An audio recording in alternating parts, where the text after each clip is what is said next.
The open case issue with the 2019-2021 Kia Forte key fob can be tricky, but it's manageable with the right technique.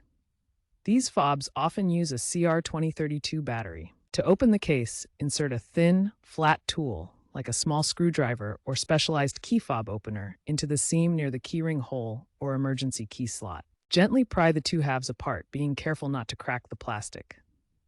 Online videos by channels like AutoZone show this process, noting that rushing can damage the fob. After separating the halves, take note of the battery's polarity before removing it. This step is crucial for correct reassembly.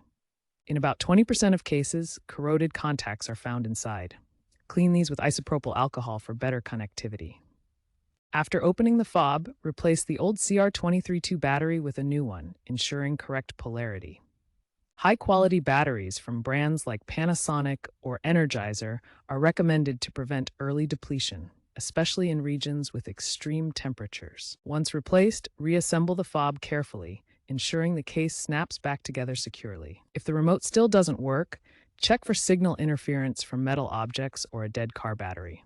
If the LED on the fob doesn't flash when buttons are pressed, the problem might be more complex, potentially requiring professional reprogramming by a Kia dealer or module replacement, especially if the fob was damaged. Replace the battery every 2 to 3 years, or if you notice the range decreasing to about 10 feet.